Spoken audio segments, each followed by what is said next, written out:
a number of different recordings and you will have to answer questions on what you hear. There will be time for you to read the instructions and questions, and you will have a chance to check your work. All the recordings will be played once only.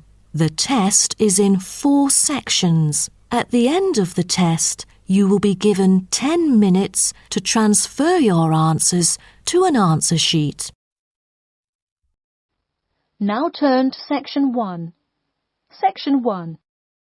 You will hear a conversation between a travel agent and a customer who needs to book a hotel for a group visit. First, you have some time to look at questions 1 to 6.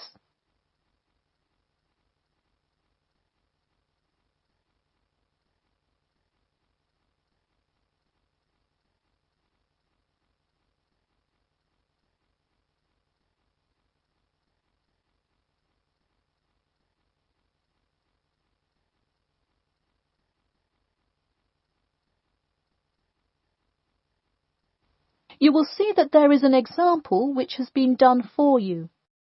On this occasion only, the conversation relating to this will be played first.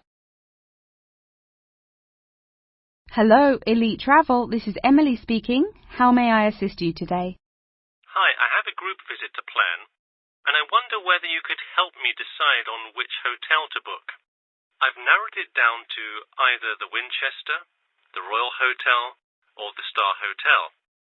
I'm wondering if you have a recommendation. I would be happy to help. Those 3 are excellent choices. If everyone is booking hotel rooms independently, an easy way to do it is online booking.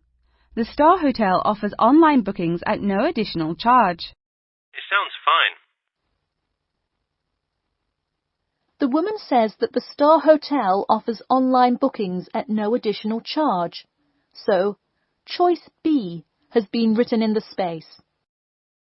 Now we shall begin. You should answer the questions as you listen, because you will not hear the recording a second time.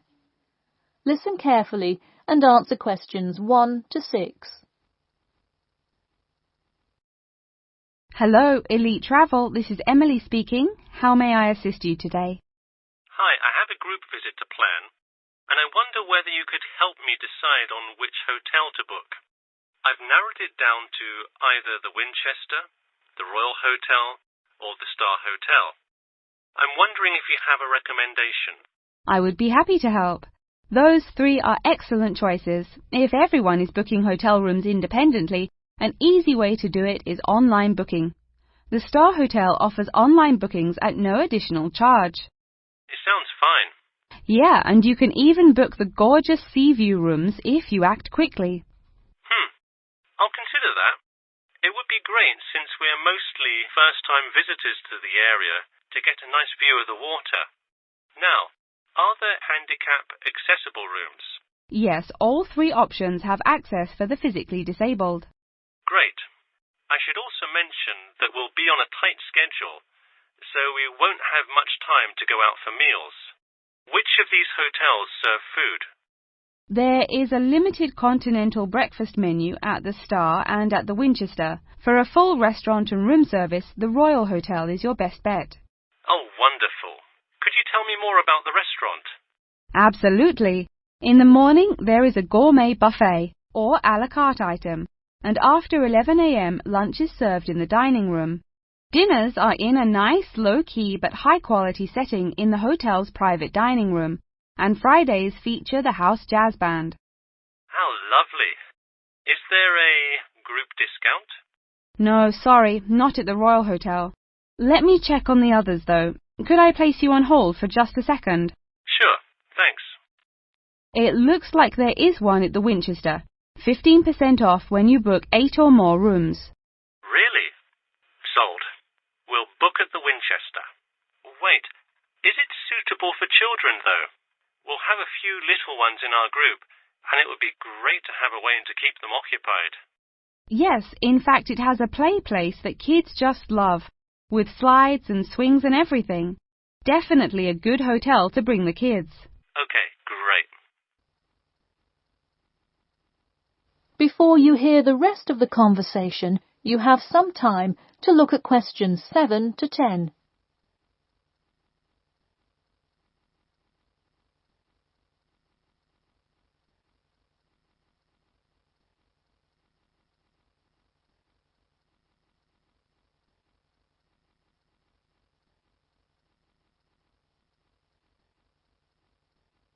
Now listen and answer questions 7 to 10.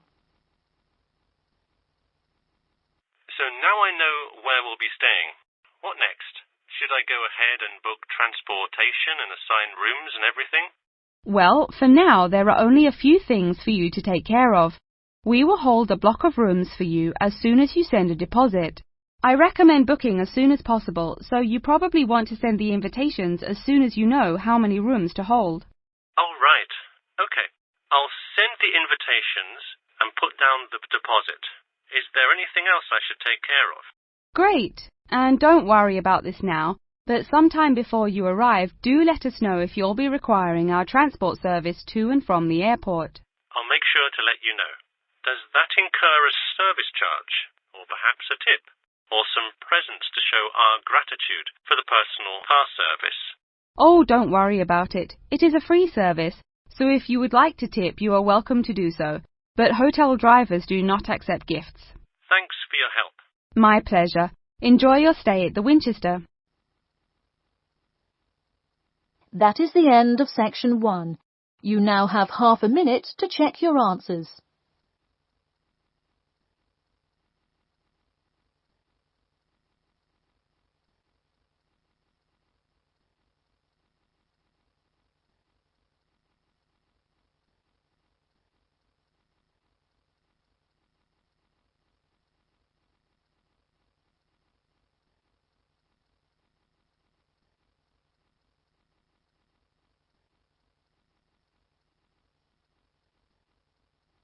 Now turn to section 2. Section 2. You will hear a talk about the 11th Annual Durham County Car Exhibition. First, you have some time to look at questions 11 to 16.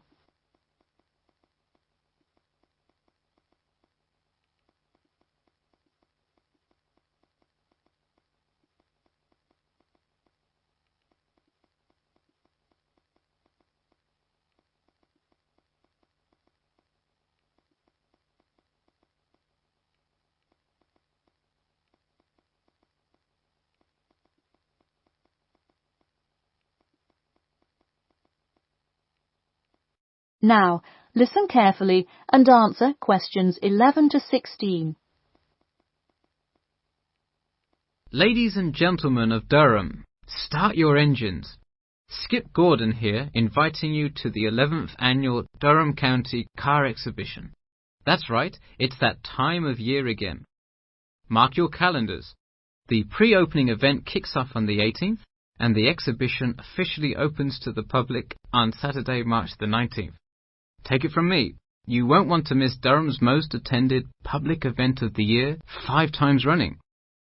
You don't have to be a motorhead to appreciate the finest cars, both new and old, in existence today, but it helps. Be one of the 70,000 people to see everything from big rig monster trucks to good old-fashioned classic hot rods. Get your tickets now. Admission is £10 for adults and £5 for children during off-peak times, and £20 for adults and £10 for children, and senior citizens on weekends and for full-day passes.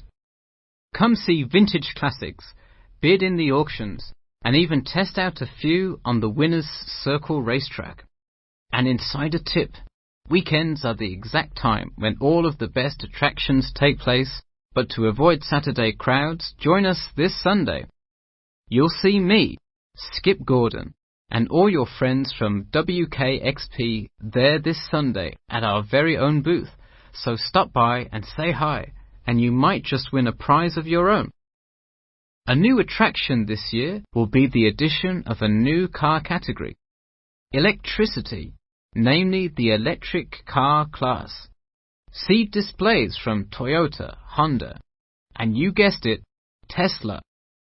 Watch as the first generation of fully electric cars compete on style, ride, and watch the main entertainment as there's going to be a fabulous show of racing car to see who takes home fastest battery-powered car.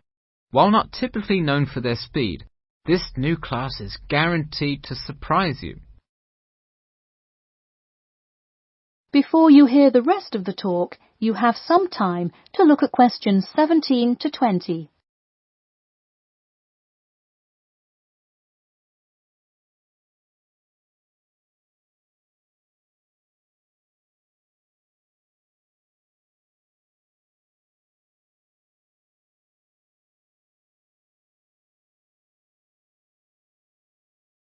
Now listen and answer questions 17 to 20.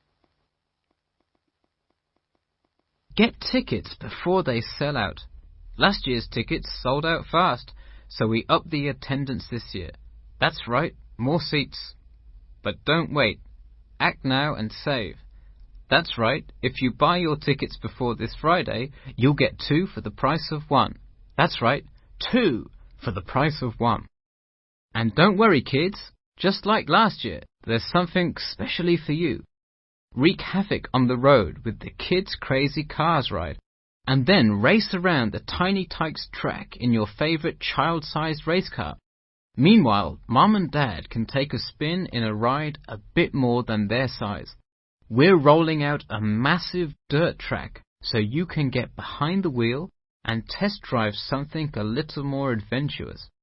Put the pedal to the metal in a 4x4 SUV as you go over bumps and navigate through twists and turns. You'll want to buckle up. You heard it here. Act now to get in on the fun at the Durham County Car Show before it's too late. Come for prizes, good prices, and good old-fashioned family fun. We had a lucky draw for a new car last year, but this year our main event is the Monster Truck Rally, where one lucky fan will win a chance to experience the thrill from behind the wheel, well, next to the wheel, as they ride with legendary driver Smash Tate. Feel the speed firsthand and talk to a living legend in a true, once-in-a-lifetime opportunity. For tickets, go online to www.durhamcountycars.com or call 1-888-CAR-SHOW now. We'll see you there, and always remember to buckle up. That is the end of section 2. You now have half a minute to check your answers.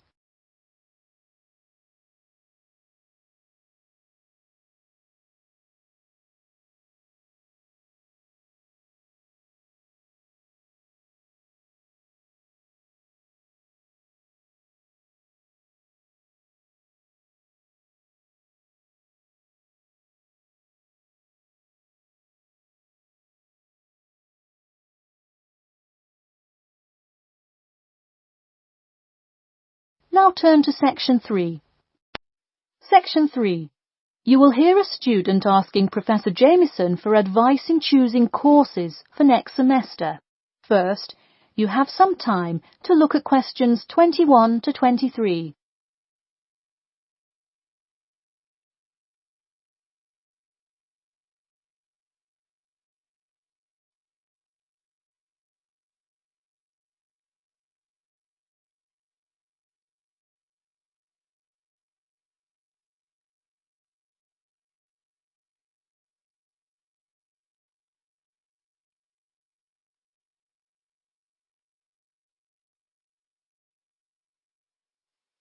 Now, listen carefully and answer questions 21 to 23. Hi, Professor Jameson. I was hoping we could talk this week about choosing courses for next semester. That sounds great. Any idea yet what you'd like to take? Well, I was hoping you could kind of tell me. There are so many to choose from. I don't even know where to start. Sure. Well, first things first. Do you know what you will major in? It's important to take courses that are relevant to your career path. Well, I think I want to major in biology. I want to go to medical school, so it seems like it would make sense. I agree. If you like biology, It's definitely a good idea to focus on that, since so many of the requirements overlap. Okay, so I should take a few biology classes then? Yes, let's start there. You should pick 1 or 2 biology classes. Not just any biology classes, though. If possible, read online or talk to senior fellows and find out about the structure of the courses. You don't want to end up signing up for 2 classes that require labs in the same semester. You'll spend so much time in the biology department that you won't see the light of day. All right, good idea. I heard labs can be as long as 4 hours. That's true. And another thing, make sure the topic is either relevant to your major or something you're interested in learning about. It sounds obvious, but do not just take a class because you heard it was easy or because it does not require attendance. Of course not, though it would be really nice to have at least one class that's a little bit less rigorous than the ones I'm taking this semester.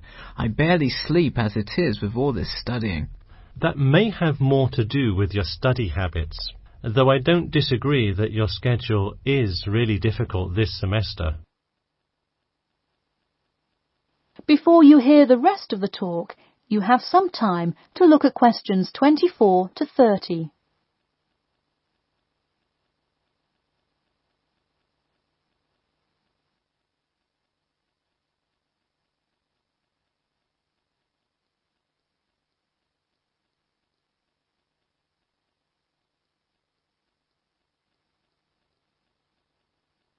Now, listen carefully and answer questions 24 to 30. So, any idea which biology classes you may decide on for next semester? Well, I was thinking of taking human physiology. It sounds relevant and interesting. I think it is an interesting class, but I would recommend against it. You're already in human anatomy, which also covers physiology, so it would be repetitive and probably not the best use of your time. If I already know some of the stuff, I could take it to boost my GPA a little bit. You could maybe do that, except the professor that teaches it is famous for giving out the fewest A's of any professor. Oh well, never mind. Now, changing subjects. Have you decided yet on your research topic? Well, I actually decided. I don't want to do a research paper. I'm going to do a dissertation instead. I think I will much more enjoy coming up with a thesis and finding all the details to support it. I see. Didn't you already do some of the research, though? What happened to that? Well, I started doing research. Then the more data I collected, the more complicated things got. I realized I would have to take a lot more steps to randomize the sample, and then I realized I would need to control for more factors. I see. What kind of data collection did you do? I interviewed employees at the water treatment facility after Professor Dickinson recommended it. I understand. Well, the research paper could be much more outside work, but it may be worth it if that is what you're interested in. No, I am a lot happier just doing the dissertation. That's fine with me. Just remember, you need to finish your first draft and send it in soon. It's already the middle of February. Oh wow, it is, isn't it? I just have to finish it by the end of March, right? Yep, but don't forget, the date will really sneak up on you. Okay, I'll make sure to set reminders in my calendar.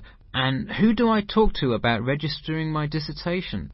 You should go to the department office and then talk to the secretary. I thought I needed to talk to the department head.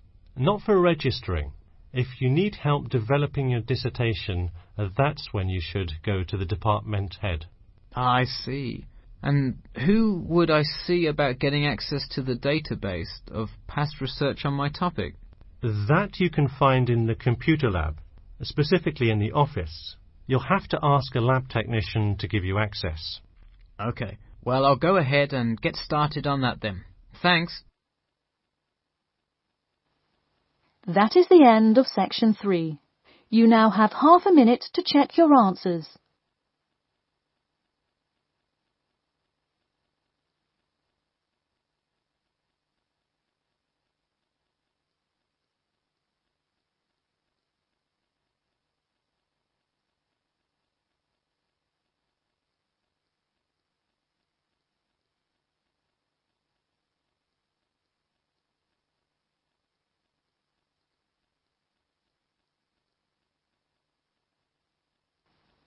Now turn to Section 4. Section 4. You will hear part of a lecture about the role of sleep in humans and animals. First, you have some time to look at questions 31 to 40.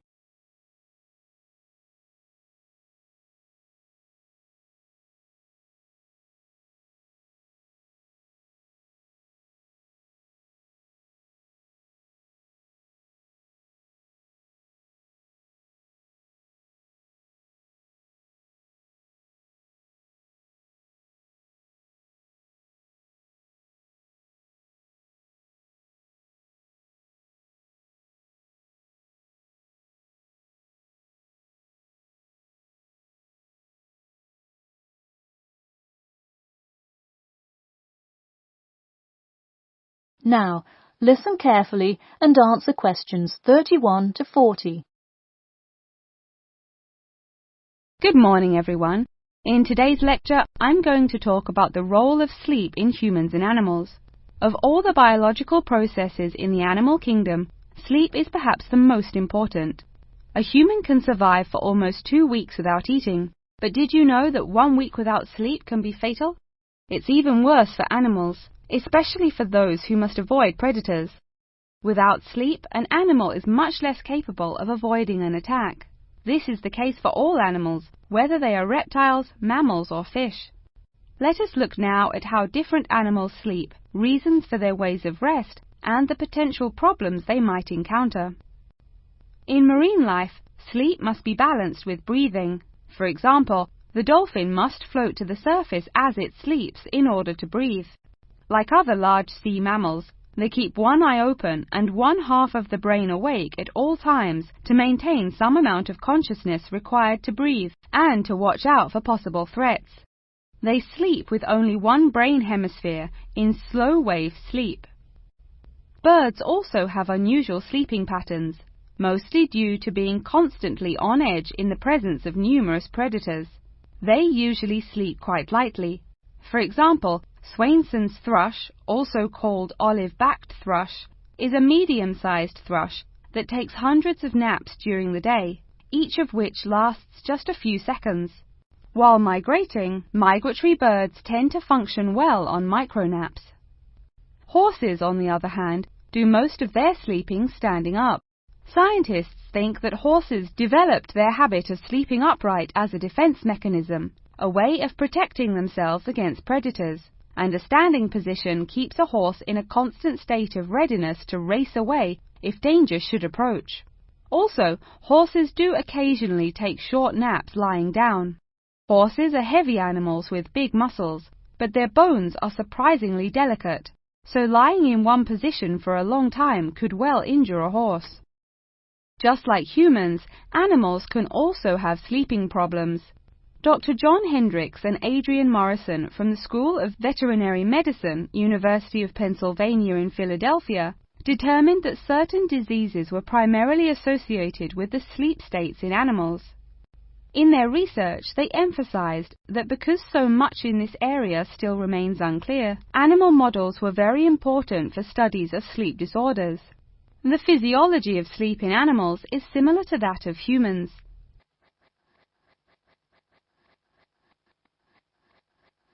But why do we humans sleep?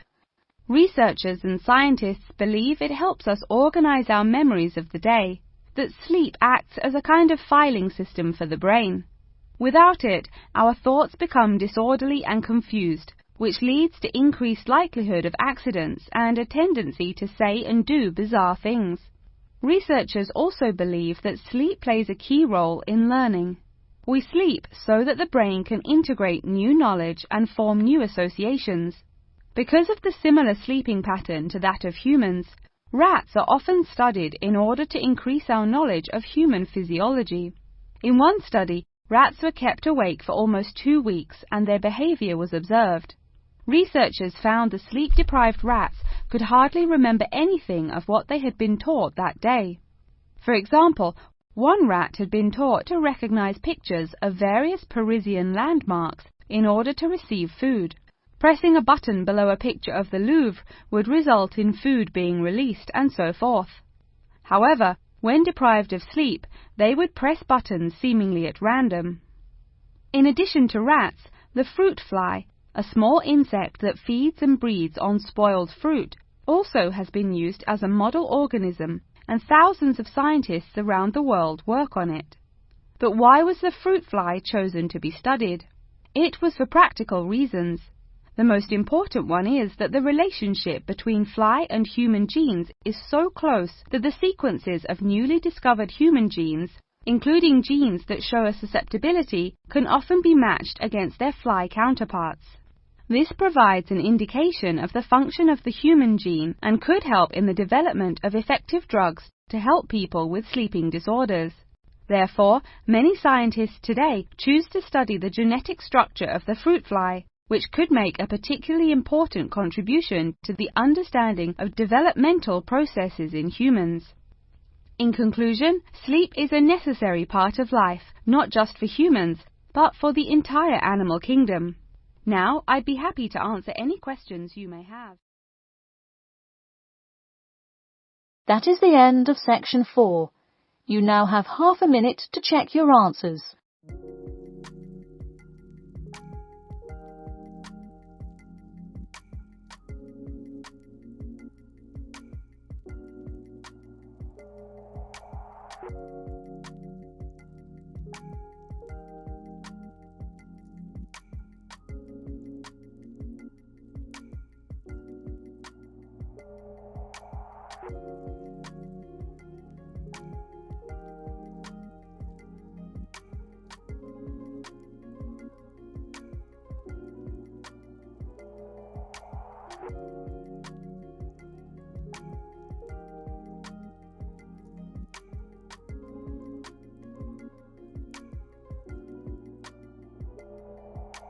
Can you help me?